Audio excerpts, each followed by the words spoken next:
Hello and welcome students. इस video में हम लोग पढ़ेंगे सीजी बोर्ड क्लास 8 साइंस के chapter 8 micro organisms a wonderful world की एक्सप्लेनेशन को।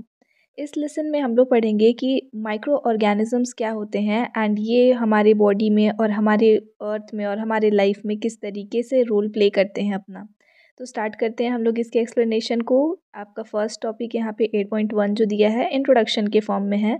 आपको क्या करना है, जब आप देखे हो अपने घर में कि जब भी हम लोग मिल्क में अगर थोड़ा सा भी कर्ड ऐड कर देते हैं तो जो पूरा का पूरा मिल्क है वो कर्ड में कन्वर्ट हो जाता है।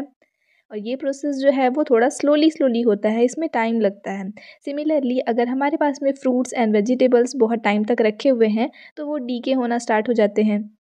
हम लोग कभी कभी अचानक से बीमार पड़ जाते हैं। तो ये सारी जो चीज़ें हैं वो डिफरेंट है, ये सारे एक्टिविटीज़ आप देख रहे हो ना, डिफरेंट डिफरेंट एक्टिविटीज़ है। लेकिन इन सब का जो रूट कॉज है वो एक ही चीज़ होता है एंड वो है माइक्रो ऑर्गेनिजम्स। और इसी रूट कॉज के बारे में हम लोग इस लेसन में डिटेल में स्टडी करेंगे।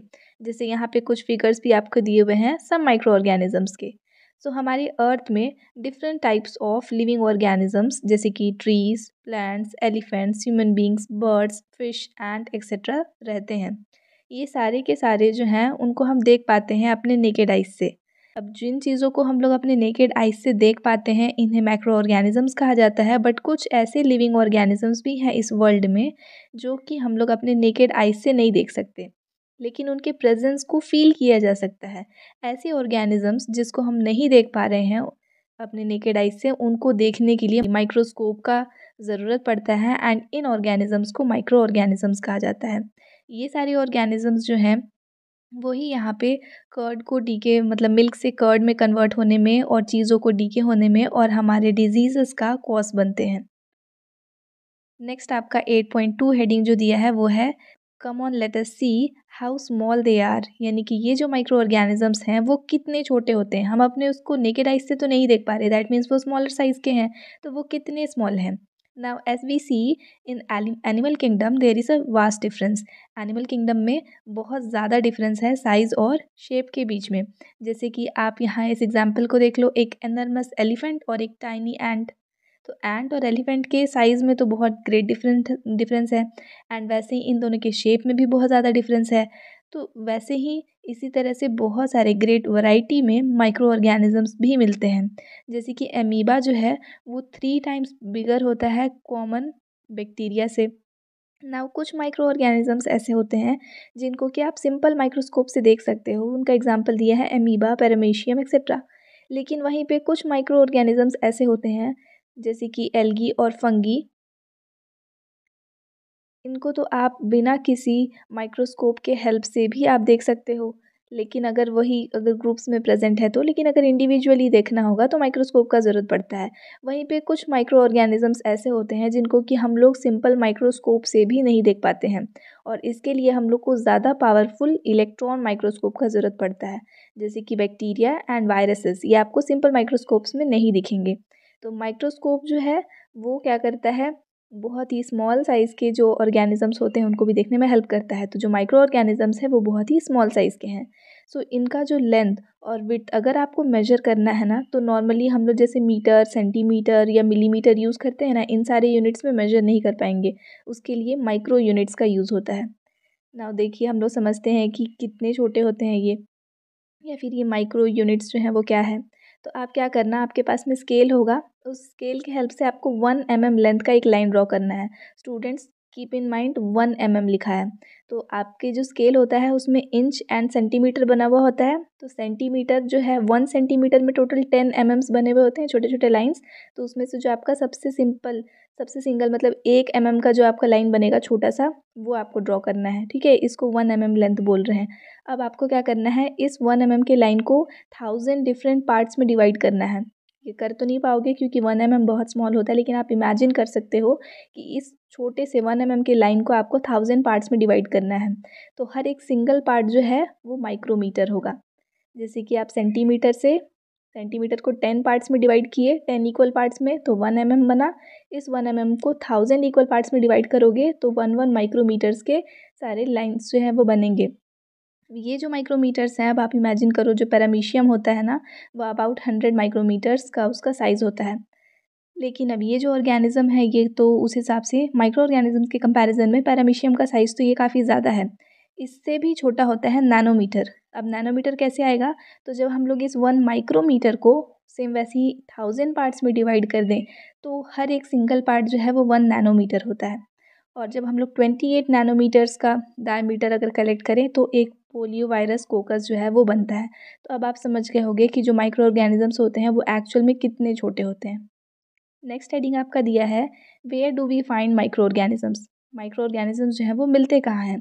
तो सरप्राइजिंगली जो माइक्रो ऑर्गेनिजम्स हैं ना वो अर्थ में हर जगह पे मिलते हैं। जैसे कि वो एयर में भी प्रेजेंट है, वाटर में भी प्रेजेंट है, सॉइल में भी प्रेजेंट है, हमारे बॉडी के अंदर भी प्रेजेंट है और बाहर भी प्रेजेंट है। यानी कि सारे ही लिविंग ऑर्गेनिजम्स में आपको माइक्रो ऑर्गेनिजम्स देखने के लिए मिलेंगे। हॉटेस्ट रीजन्स में भी मिलते हैं, कोल्डेस्ट रीजन्स में भी मिलते हैं।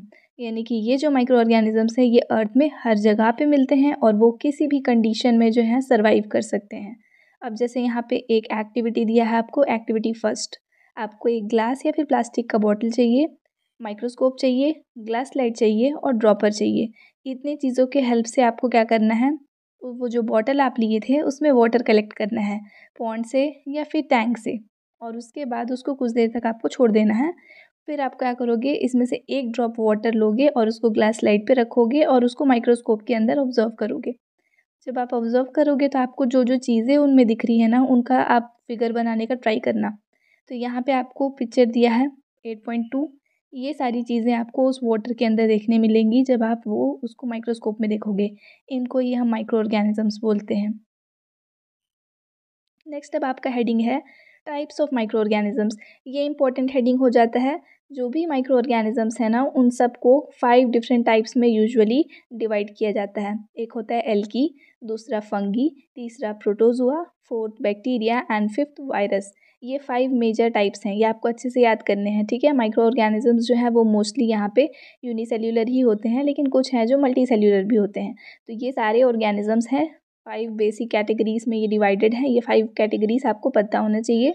और इस वाले वीडियो में ना हम लोग एल्गी और फंगी को डिटेल में पढ़ेंगे, नहीं तो ये वीडियो बहुत लेंदी हो जाएगा। फिर पार्ट 2 में हम लोग बाकी के तीनों पार्ट्स को पढ़ेंगे। तो अभी पहले एल्गी से स्टार्ट करते हैं।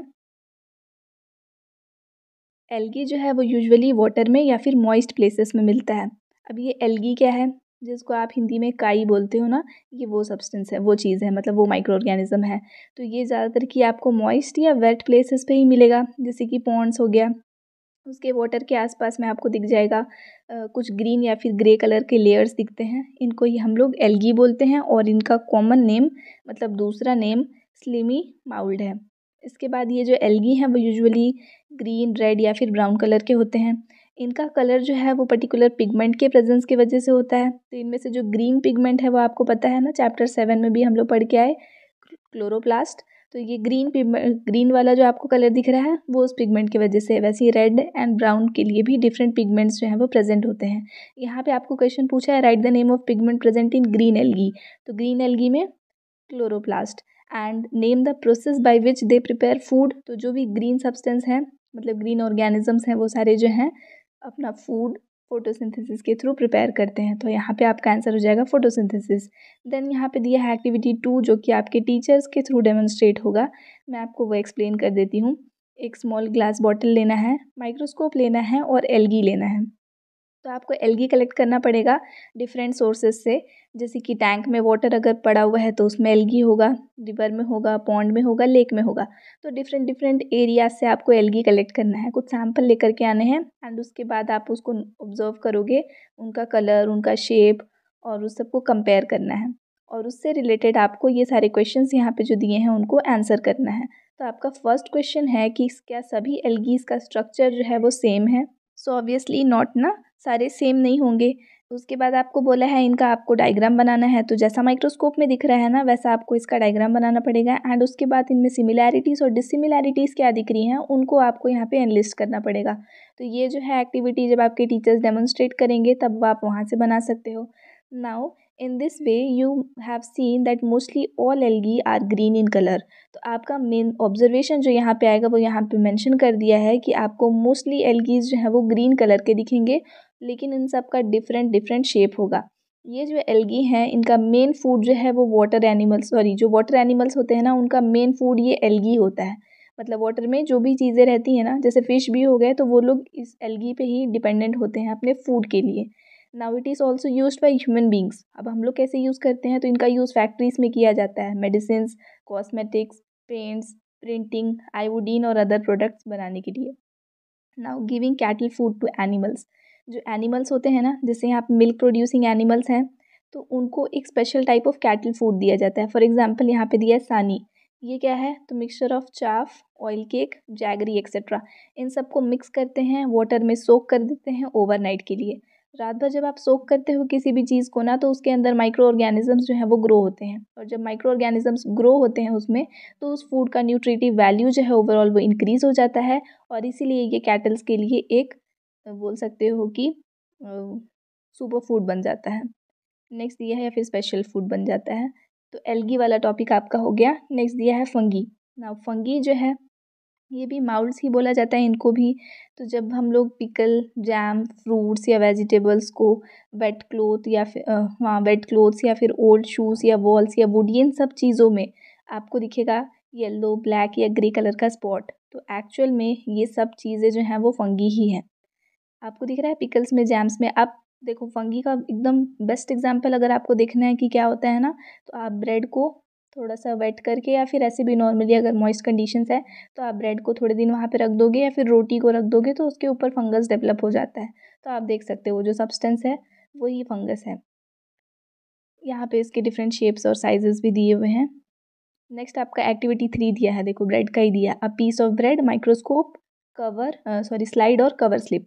तो क्या करना है, ब्रेड आपको कुछ टाइम तक उसमें वाटर डाल करके और उसको छोड़ देना है, और उसके बाद 3 to 4 डेज़ के बाद आप ऑब्जर्व करोगे उसके ऊपर डिफरेंट टाइप्स ऑफ सब, मतलब ये फंगस जो है ये डेवलप होने लग जाएगा।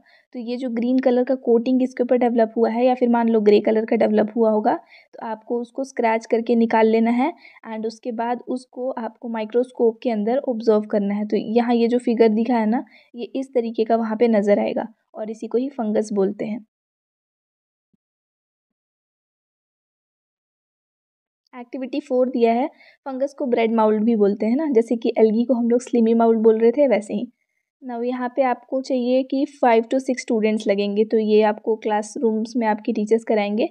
मटेरियल्स क्या क्या हैं, तो 10 small polythene bags, candle, match box और ब्रेड। ब्रेड का स्लाइस क्या करना है आपको, 10 पीसेस आपको लेने हैं ब्रेड स्लाइस, और उसके बाद में हम लोग क्योंकि 10 प्लास्टिक बैग्स लिए थे, तो इन्हीं सारे पॉलीथीन बैग्स में इन 10 ब्रेड्स को आपको रख देना है। And see it that dried bread means that bread is completely dried, ठीक है, पूरे तरीके से आपको उसको ड्राई करना है। Those bags which are to be closed must be sealed by heating its end by a candle fire. तो कैंडल से फायर करके जो प्लास्टिक बैग्स होते हैं उसको थोड़ा सा पिघला करके एंड सील किया जाता है ना, तो वैसे सील करना है, एंड उसके बाद उसको आपको 5 to 7 डेज़ के लिए रख देना है। Now draw the table given below in your copy and right your observation. तो यहाँ पे जो टेबल दिया है इसको आपको कॉपी में ड्रॉ करना है, एंड उसके बाद ऑब्जर्वेशन लिखना है। तो जैसे ड्राई पीस ऑफ ब्रेड है, उसको ओपन छोड़े हो आप और लाइट में रखे हो, तो क्या उसके अंदर जो फंगस है वो ज़्यादा ग्रो हुआ, कम ग्रो हुआ, या फिर ग्रो ही नहीं हुआ। सेम वैसे ही ड्राई ओपन पीस को आपको डार्क में रखना है, तब वहाँ पे क्या चेंजेस आ रहे हैं। फिर वही ड्राइड ब्रेड को आपको क्लोज करके लाइट में रखना है, तब क्या चेंज आया, और फिर क्लोज करके डार्क में रखना है, तब क्या चेंज आया। तो ये सारा जो ऑब्जर्वेशन वाला चीज़ है ये बहुत डिफिकल्ट नहीं है स्टूडेंट्स। अगर मैं आपको इनके सारे आंसर्स यहाँ पे बता के याद भी करा दूँ तो वो आपको याद नहीं रहेगा, लेकिन जब आप इन चीज़ों को प्रैक्टिस करोगे खुद से जब आप इसको परफॉर्म करोगे इस एक्टिविटीज़ को, तो आपको ये 10 पॉइंट्स कभी भी याद नहीं करने पड़ेंगे, वो आपको अपने आप ही समझ में आ जाएगा। तो आप ये एक्टिविटीज़ ज़रूर परफॉर्म करके देखना। नेक्स्ट दिया है यहाँ पे एक्टिविटी 5।